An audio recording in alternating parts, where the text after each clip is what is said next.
Chapter 21. Came a beautiful fall day, warm and languid, palpitant with the hush of the changing season, a California Indian summer day, with hazy sun and wandering wisps of breeze that did not stir the slumber of the air, filmy purple mists that were not vapors but fabrics woven of color, hid the recesses of the hills.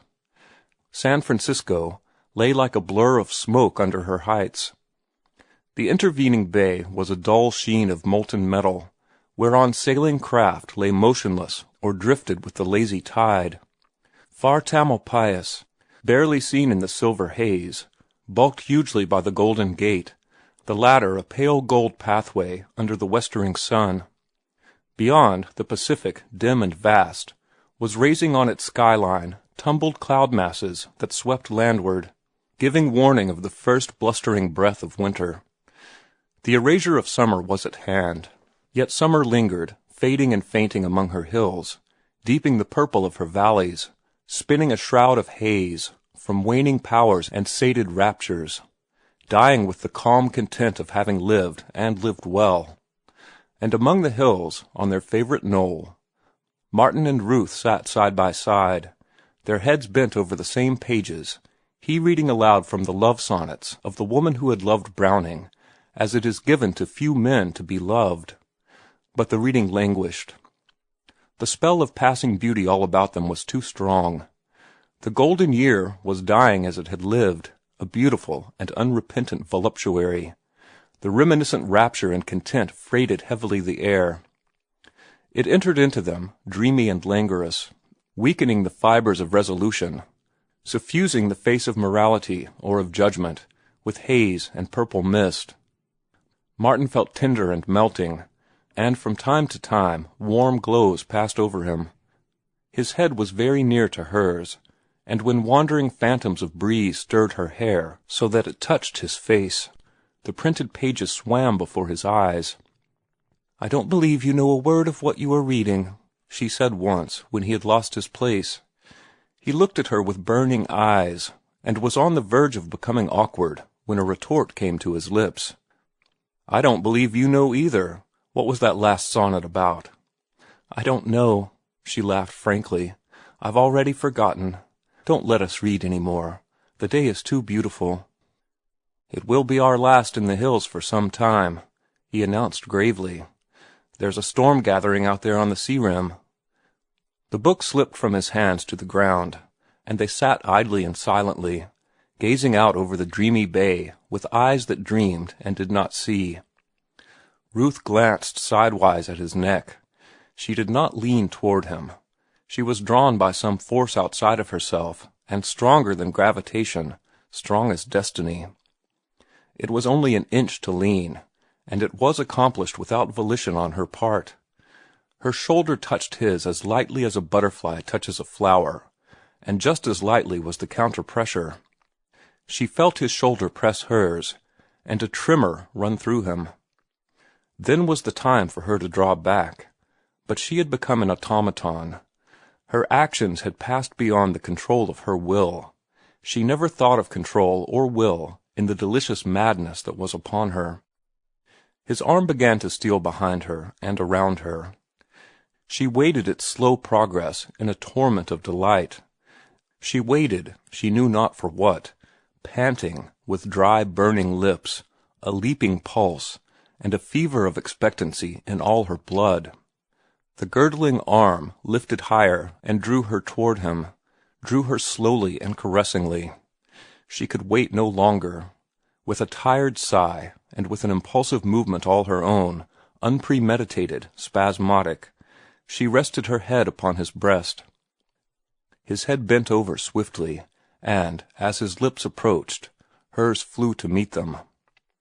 This must be love, she thought, in the one rational moment that was vouchsafed her. If it was not love, it was too shameful. It could be nothing else than love. She loved the man whose arms were around her and whose lips were pressed to hers. She pressed more, tightly to him, with a snuggling movement of her body.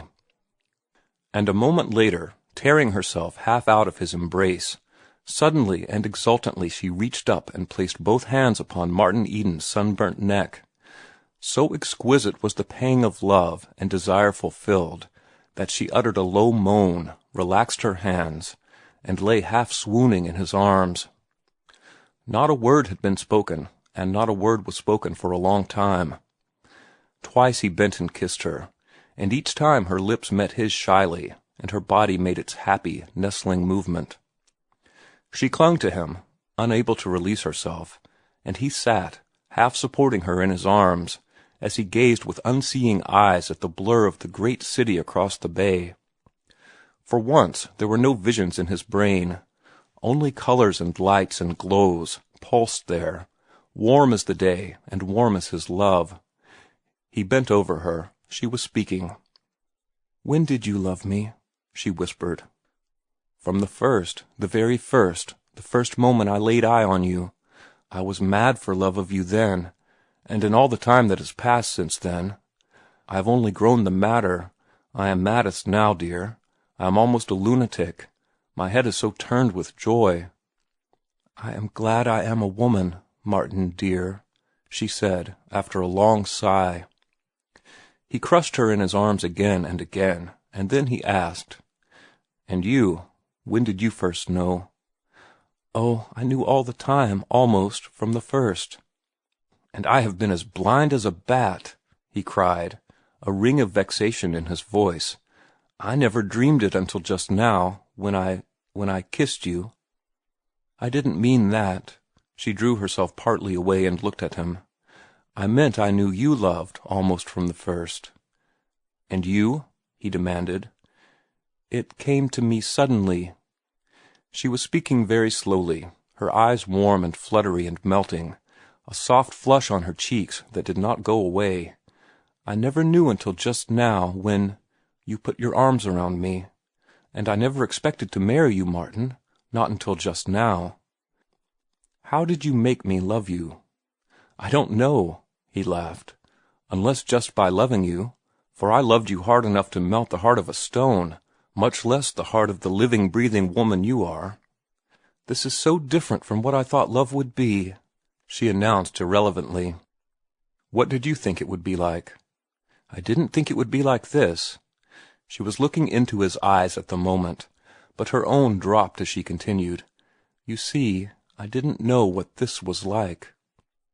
He offered to draw her toward him again, but it was no more than a tentative muscular movement of the girdling arm, for he feared that he might be greedy.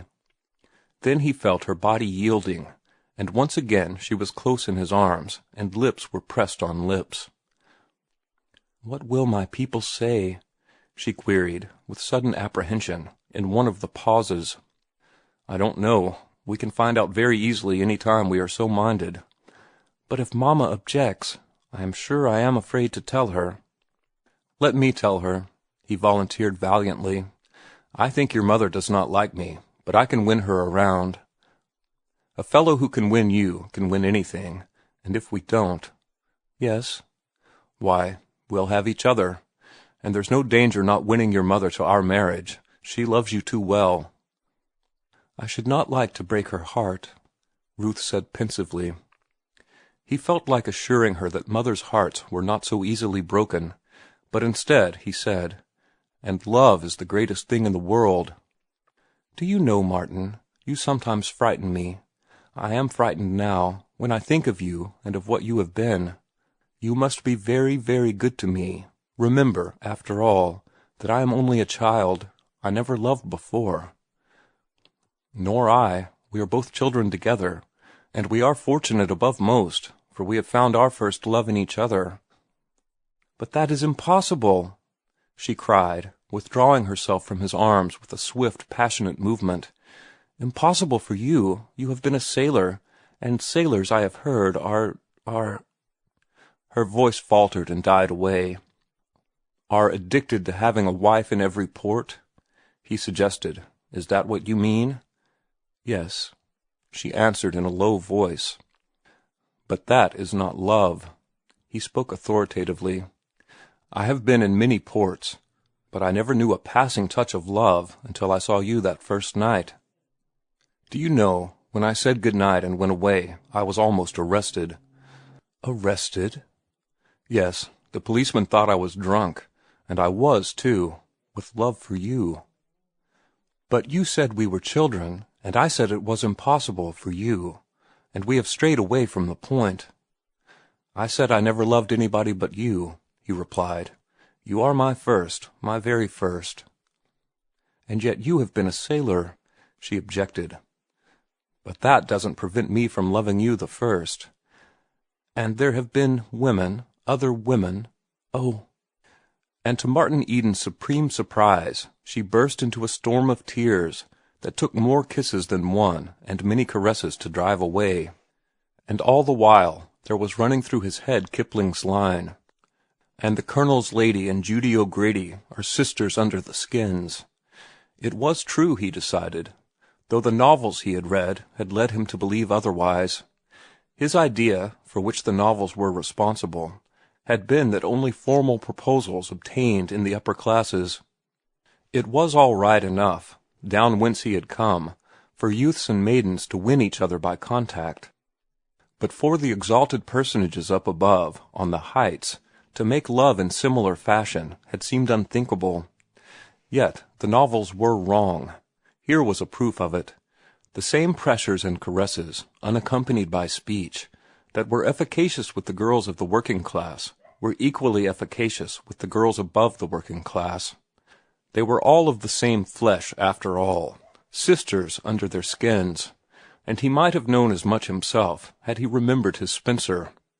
As he held Ruth in his arms and soothed her, he took great consolation in the thought that the Colonel's lady and Judy O'Grady were pretty much alike under their skins. It brought Ruth closer to him, made her possible. Her dear flesh was as anybody's flesh, as his flesh. There was no bar to their marriage. Class difference was the only difference, and class was extrinsic. It could be shaken off. A slave, he had read, had risen to the Roman purple. That being so, then he could rise to Ruth. Under her purity and saintliness and culture and ethereal beauty of soul, she was, in things fundamentally human, just like Lizzie Connolly, and all Lizzie Connollys. All that was possible of them was possible of her. She could love and hate, maybe have hysterics, and she could certainly be jealous, as she was jealous now, uttering her last sobs in his arms. "Besides, I am older than you," she remarked suddenly, opening her eyes and looking at him. 3 years older." "Hush, you are only a child, and I am 40 years older than you, in experience," was his answer. In truth, they were children together, so far as love was concerned, and they were as naive and immature in the expression of their love as a pair of children, and this despite the fact that she was crammed with a university education, and that his head was full of scientific philosophy and the hard facts of life.